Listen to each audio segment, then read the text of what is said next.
Skor besar berpotensi terjadi saat Indonesia melawan Brunei. Laga ini akhirnya digelar di Gelora Bung Karno pada 12 September nanti. Bagaimana kondisi sebenarnya? Karena ada aroma atau bumbu-bumbu di pertandingan ini. Apa saja bumbunya? Saya jelaskan di video ini.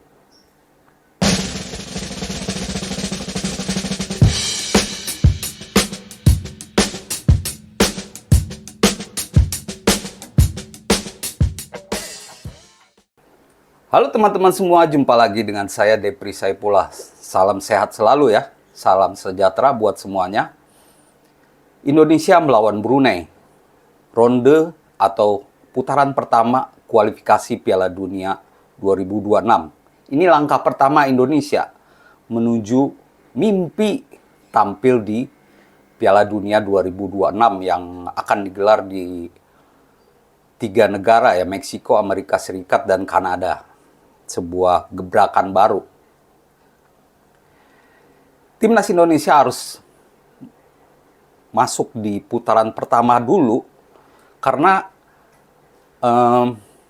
berperingkat di bawah 25, berperingkat di bawah 25 Asia. Maka itu Indonesia harus menjalani laga dari putaran pertama dan kita bertemu dengan Brunei Darussalam. Kalau di atas kertas kita tahu bahwa Indonesia selalu unggul dari Brunei berdasarkan data statistik yang saya dapatkan dari 11 pertemuan terakhir Indonesia menang 7 kali, imbang 2 kali dan kalah 2 kali. Pernah kalah loh, tapi lama sekali, tahun 83 dan 90. Sedangkan di 5 pertemuan terakhir, Indonesia berhasil mencetak 18 gol ke gawang Brunei Darussalam, termasuk 7 gol di pertemuan terakhir di Piala AFF 2022, dan tidak kebobolan sama sekali.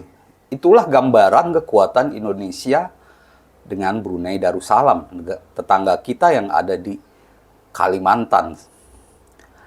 Tapi ada bumbu di balik pertandingan ini, ada bumbu penyedap karena pelatih Brunei asal Spanyol, Mario Rivera, ini agak tidak boleh disebut tidak tahu diri ya, karena dia sempat menuduh Sintayong sogok wasit dan sogok wasit dengan mentraktir wasit di restoran. Itu terjadi usai Indonesia mengalahkan Brunei 7-0 di Piala AFF 2022 lalu.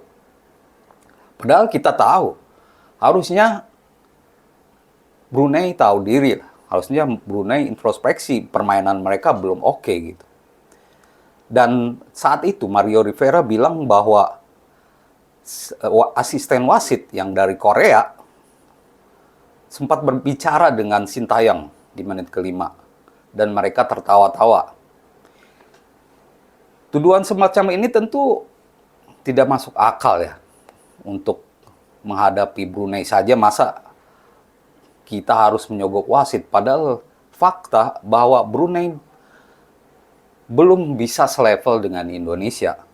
Jadi bumbu-bumbu ini akan meramaikan pertandingan Indonesia melawan Brunei di Gelora Bung Karno, SUGBK ya.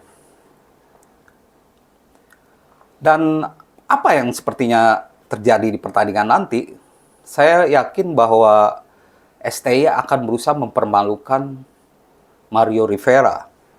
Dan saya yakin Sintayong akan menggempur langsung Brunei. Kalau di pertemuan sebelumnya menang 7-0, mungkin bisa 10-0.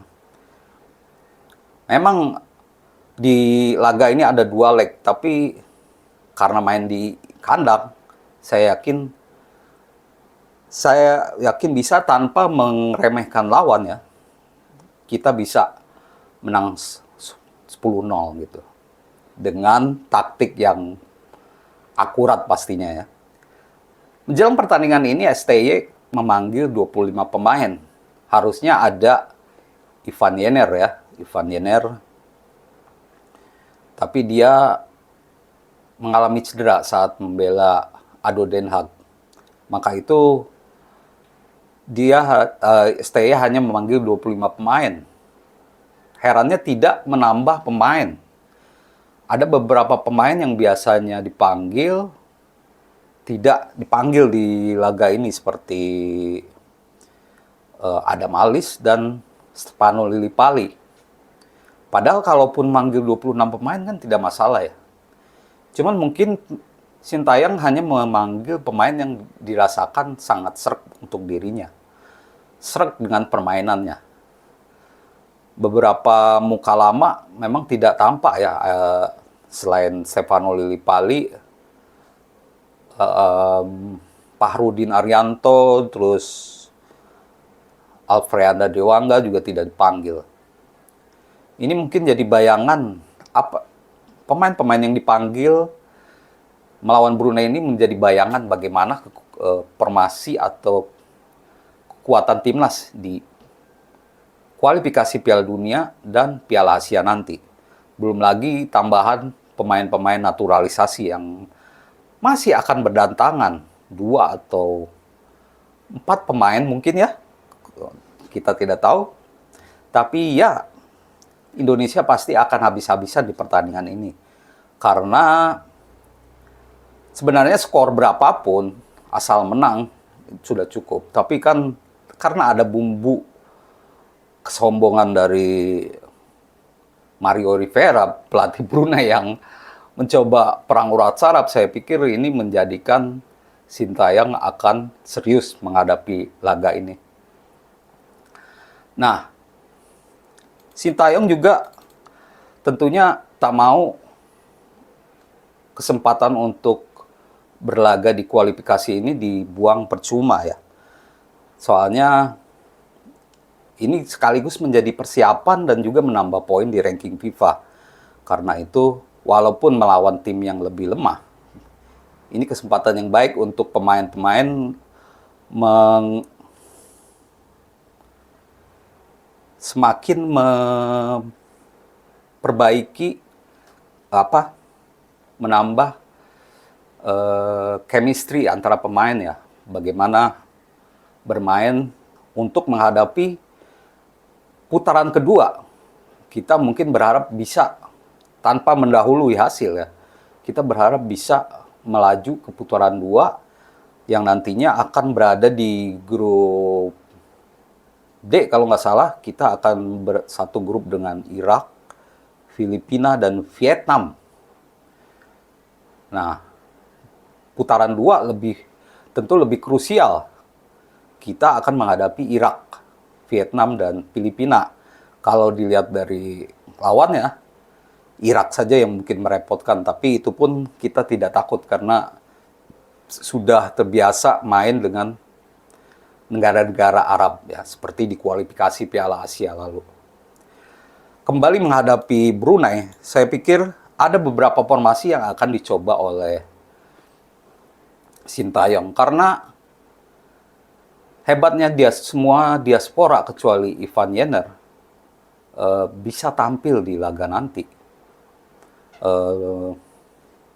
Elkan Bagot, Shane Patinama, Sandy Walsh yang kabarnya geger otak ternyata bisa pulih juga dan bisa memulai debut lagi di debut keduanya dengan timnas Indonesia. Dan melawan Brunei saya pikir menjadi kesempatan bagi Sintayong untuk mengotak-atik formasi dan mencoba seluruh pemain. Tapi untuk laga pertama ini saya pikir Sintayong akan langsung menurunkan pemain terbaik. Formasi yang diusung mungkin 4-3-3 ya.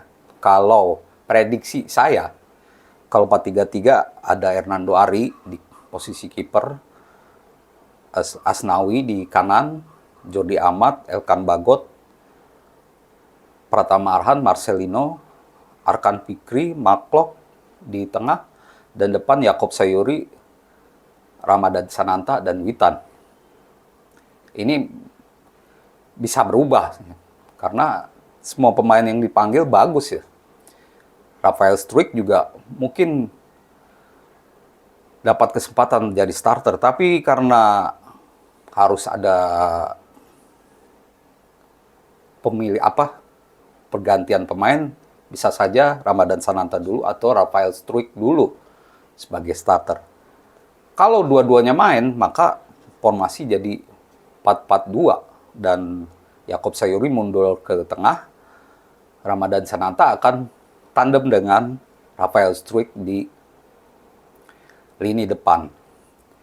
Saya pikir formasi apapun yang dipakai nanti, Sintayong sudah tahu apa yang harus dilakukan. Melihat kualitas atau kalau dibandingkan kualitas timnas kita dengan Brunei, ya cukup jauh lah, cukup jauh. Tapi masalahnya, walaupun melawan tim lemah, ini kesempatan bagi kita, bagi Sintayong untuk mengolah atau memperbaiki permainan tim senior, karena agendanya padat sampai akhir 2025 kalau nggak salah ya, kalau melaju terus di kualifikasi. Dan karena kontrak stay sampai Juni, ya kita lihat sampai putaran 2 saja lah bagaimana. Kalau bisa lolos dari putaran 2 dan melaju ke putaran 3, lebih bagus ya. Sintayong mungkin akan mendapatkan perpanjangan kontrak. Nah, walaupun lawan tim lemah, ini kesempatan bagi Sintayong untuk menambah kekompakan, menambah solid permainan timnas Indonesia, karena ada 2 laga lagi dan kesempatan untuk berlatih cukup panjang. Pemain akan berkumpul pada 9 September nanti, dan memang tidak panjang ya, cuman lumayan untuk menambah kohesivitas, kekompakan skuad timnas. Dan yang kita harapkan, timnas bisa memperagakan permainan yang dominan. Dan itu kemungkinan besar terjadi, apalagi main di kita, apalagi seluruh pemain terbaik ada gitu. Secara khusus saya menyoroti Arkan Fikri ya. Arkan Fikri tentu masih harus bersaing dengan pemain-pemain lainnya, tapi belakangan saya melihat Arkan Fikri sangat diakomodir atau cukup terbantu oleh STY, karena STY sepertinya suka dengan Arkan Fikri yang tidak kenal lelah ya, memiliki napas kuda menurut saya sih. Staminanya cukup bagus seperti di Piala AFF U23 lalu. Arkan Fikri nyaris tidak tergantikan, walaupun di timnas masih ada Sadil Ramdhani, ada juga Dendi Sulistiawan, ya banyak lah. Ini skuad terbaik, jadi sangat mungkin bagi timnas Indonesia pesta gol. Jadi teror atau perang urat serap yang coba dimainkan oleh Mario Rivera, saya pikir hanya gertakan sambal saja. Karena faktanya memang dia masih timnas Brunei masih jauh dari kualitasnya dari timnas Indonesia. Dan timnas Brunei menurut saya masih butuh bertahun-tahun lagi untuk memperbaiki skuad mereka. Karena Indonesia pun kan sudah memperbaiki sepak bola mereka cukup lama, berbagai cara dilakukan hingga seperti sekarang, di mana Sintayong banyak melakukan perubahan di skuad timnas. Jadi bukan mendahulukan hasil, tapi timnas Indonesia berpeluang pesta gol lawan Brunei. Walaupun yang paling penting adalah menang di 2 leg pertandingan nanti. Siapa yang akan jadi starter? Saya menduga seperti yang saya sebutkan tadi. Tapi kita tunggu saja, karena kemungkinan seluruh pemain akan coba dimainkan. Apalagi kalau skornya besar. Pasti Sintayong akan lebih leluasa untuk menurunkan pemainnya. seluruh pemain 25 pemain akan turun semua. Demikian ulasan saya, Depri Saipullah. Terima kasih dan salam olahraga.